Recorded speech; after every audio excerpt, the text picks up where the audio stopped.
Hi, my name is Stanley Bentu and you are watching Nuts and Bolts. Today we delve into the issue of how Nigeria can have state police. Now, the phenomenal wave of terrorist attacks, murders, armed banditry and kidnapping in Nigeria has put both the government and the people on edge. Now, hardly a day goes by without the gory news of premeditated killings, armed robbery, and other crimes. There have been attacks nationwide. The principal law enforcement agency in the country is the police. But many say that it's not designed to meet the challenges of the 21st century. The creation of regional police, or as we call it, state police, has been offered as a possible solution to the problem. Now, a survey was conducted by NOI Polls back in 2017, which revealed that a larger population of Nigerians, roughly 61%, supported the creation of state police. Now, many experts believe policing is best done at the local level. So, how did Nigeria's police force get so centralized? Was it always this way? The Nigeria Police Force was first established in 1820. During the colonial period, most police were associated with local governments, also called native authorities.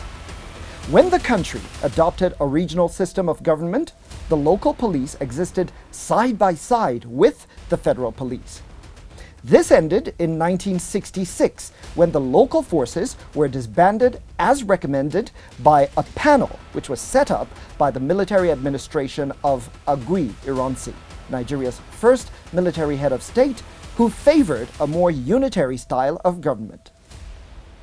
The Gobir panel, so named after its chairman, was asked to assess whether the dual or centralized police and prison services was more desirable. The committee submitted its report to the military regime led by General Yakubu Gowon that succeeded General Ironsi's regime, which was overthrown in July of 1966, and recommended the abolition of local police forces and prison services. According to the government's Working Party report, the local police forces were poorly trained, corrupt, and used for partisan political purposes, including the repression of opponents by traditional rulers and politicians in northern Nigeria, as well as by political parties and governments in power in the northern and western regions. Since then, Nigeria has operated a single unified police, and to this day, the argument for it has always been the same ones presented by the Gobir panel. But the security threats confronting the nation have evolved beyond what a unified police can handle, and left regional as well as local governments powerless in the face of terrorists, bandits, and kidnappers.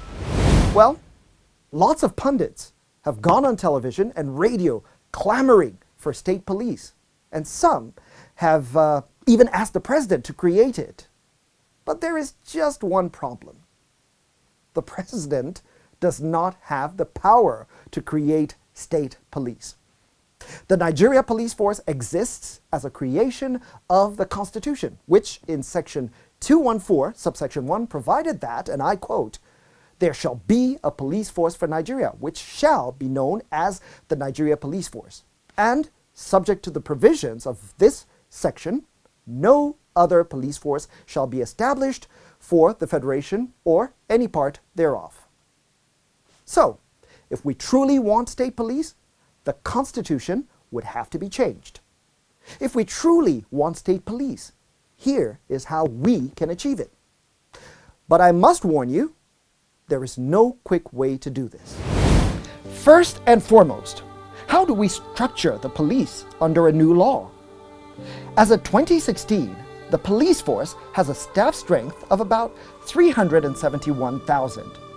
The Nigeria Police Force is a very large organization consisting of 36 state commands and the Federal Capital Territory, grouped into 17 zones and 8 administrative organs. According to the principles of federal character, The force is supposed to employ an equal number of policemen from each state. So the first step would be to abolish the current federal police and have a constitution where the power to have a police force is given to each of the 36 federated states. But we can't just dump a large group of people trained in the use of weapons out into the labor market. We can, however, use these officers as the basis for the new state police forces. Each state police command will become the headquarters of a newly created state police force. Police officers would be deployed back to the state commands in their states of origin, which would give all 36 states a police force of roughly the same size, provided the federal character principle has been followed over the years. The FCT command can retain its assets and remain as a cosmopolitan police force for the capital. States can operate statewide government police agencies that provide law enforcement duties, including investigations and state patrols. The jurisdiction of each state police force shall be limited to its borders, and no state police officer shall be allowed to legally operate in another state except with express permission and in cooperation of the state in question. So, if the state police is dispersed into various state commands, what about the federal police? The dispersal provides an opportunity for the creation of a new, improved federal police who are authorized to enforce various laws at the federal level. The federal government can select the finest ranking officers of the former federal police to drive this process.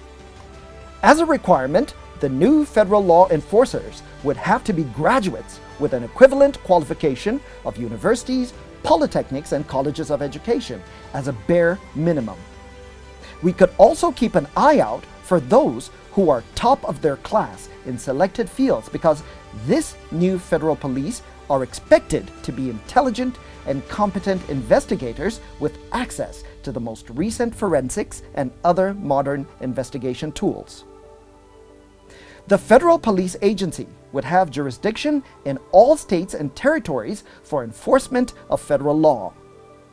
It may be limited by the Nigeria Legal Code to investigate only matters that are explicitly within the power of the federal government. However, federal investigative powers could become very broad if required by the president in event of security threats in one state, which have the potential to spill over to other states, or threats that could cause national emergencies, or upon request by the governor of a state in support of state operatives. As far as the relationship between the two police forces goes, it also means that if a non-federal crime is committed in a Nigerian state and the fugitive does not flee that state, the federal government has no jurisdiction. However, once the fugitive crosses a state line, he violates a new federal law of interstate flight and is subject to federal jurisdiction, at which time the federal law enforcement agencies may become involved. Now, the proponents of state police often laugh off or toss aside the concerns of those who fear that it could be abused. But we shouldn't trivialize this concern, especially when we consider the immense powers that state governors already wield in their individual states. Now, they literally decide who becomes a state legislator, how the state legislators vote, who becomes a local government chairman, and how local government funds are spent. The fear of abuse is valid. And just because there are reports of abuse at the federal level too, doesn't mean that we should just hand over the opportunity for abuse to state governors as well. So, how do we fix this problem? Well, first and foremost, in a separate set of proceedings, we must remove the immunity clause in Section 308 of the 1999 Constitution of Nigeria, or at least tweak it so that it isn't so total and final. Governors can be shielded from civil suits from any case brought against them in lawful execution of their duties. But they can be stripped of immunity from criminal charges, especially where federal laws are concerned. Now, how immunity came to be granted on such absolute terms for state governors and their deputies is mind-boggling. I guess we have to ask those who developed the 1999 Constitution, because even in the United States, whose system of government inspired ours, state governors do not enjoy such sweeping immunity. Now, first there's the case of Rod Blagojevich, the former governor of Illinois, who was arrested while still in service by federal agents in December of 2008, and he was charged with corruption. The U.S. Justice Department's complaint alleged that the governor conspired to obtain personal gain through the corrupt use of his authority to fill the United States Senate seat that was vacated by Barack Obama following his election as president. Now, concerned about the spectacle of a sitting governor under trial, the Illinois House and Senate moved quickly to impeach and remove the governor from office for abuse of power a few weeks later. The point is, yes, we should give governors the power to control a state police force, but it must come at a price. We have to take their immunity in return. Now, as far as the second fear is concerned, in the event that a state governor abuses his power against his political opponents, the laws creating the state police or any other cross-cutting laws can introduce a protocol whereby the aggrieved political opponent can petition the Attorney General of the Federation with an accompanying request for the federal police to take over such matter as he has lost confidence in the state police. Now that I've laid out my concept for how a regional police can exist and relate with a federal police force, how can this project be achieved? First of all, no, a president cannot create or allow to be created a state police by fiat. So, if the people really want it, they may just have to be the ones to do the heavy lifting.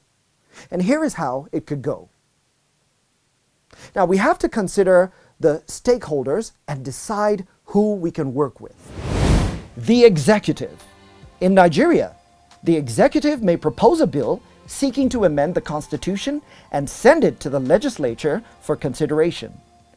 But with President Muhammadu Buhari having a very strong aversion to regional police, this is unlikely to happen. The judiciary.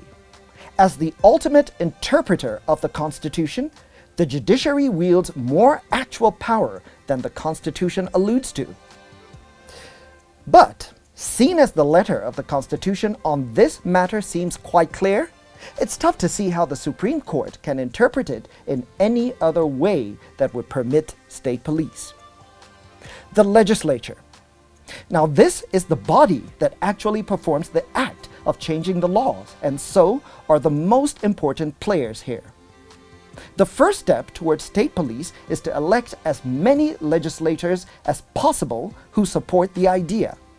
This is why it is just as important to pay attention to legislative elections as we do to presidential elections. If you want state police, when the candidates come to campaign to you, ask them what are their views on the subject matter and make your decision based on that rather than other parochial considerations like ethnicity or religion. Remember that it is these same legislators who are members of the Constitution Review Committees of the National Assembly. Citizen and interest groups. These can include civil society and other regional groups from areas most affected by security threats.